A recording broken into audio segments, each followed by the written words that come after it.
Tiger 99.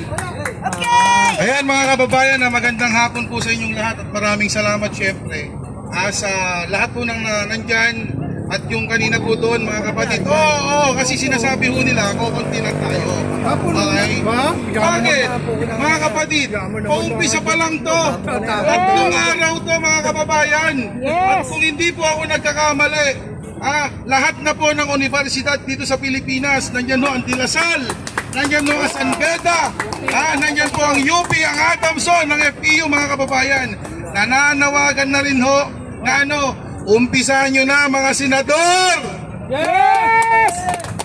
O ngayon, ilalahat ko po kayong lahat mga senador dyan. Wala pong i-exempt. Lahat po yung mga senador. Ngayon, naghuhugas kamay kayo.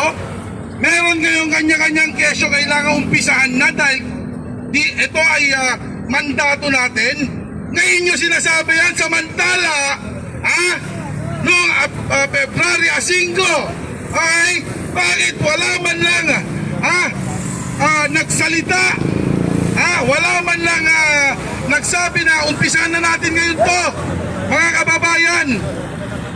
Hanggang February 7 pa po ang schedule ng mga senador. Pero 5 pa lamang ho, 5 ng Pebrero, 5 po ng hapon, tinapos na po nila yung kanilang sesyon. Merong 2 araw pa mga kapatid, mga kaibigan. Meron pang 2 araw na dapat magtrabaho pa sila. Pero bakit? Tapos ngayon hugas kamay kayo. Tamad ang mga senador! Diba? Swentuhan! O ngayon, doon sa mga nagsasabi yan na mga Duterte Black. Bakit? Tanong ko lang mga kapatid, mga kaibigan. Tanong ko lang.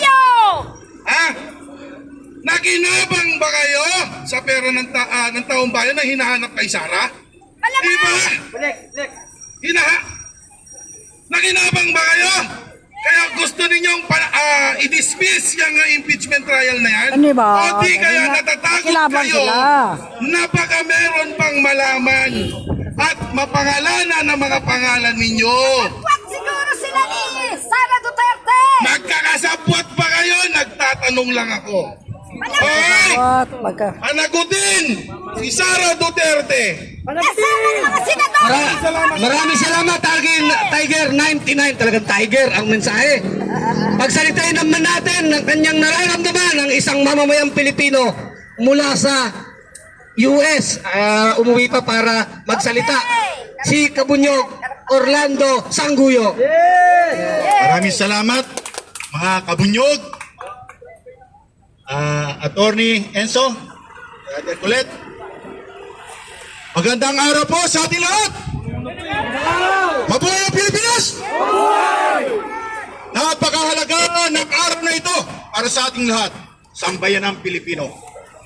Hindi na kailangan sa ating lahat kung anong ginagawa ng mga senador na ito, na kung saan sila dapat ang pinagkakatiwalaan, ipatupad ang mga batas. Nakakalimot sila dahil sa kanilang mga personal na kanilang interes.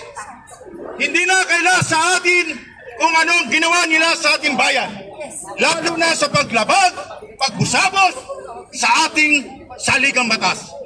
Alalahanin ninyo, kayong mga senador, ang ating saligang batas ay ating gabay at pundasyon ng Pilipino. At sino man ang lalabag sa konstitusyong ito, magbubungo ng pagkagulo, pagkahirap at pagkaaway-away natin. Ito ang nangyayari ngayon. Ngunit nakakalimot kayo na wala na sa inyo ang tunay na pagsisilbi sa taong bayan. Kitang-kita na po ito sapagkat kung sino ang lumalabag sa batas na sobra kurap at siyang inyong sinusuportahan, hindi ang taong bayan. Patuloy kami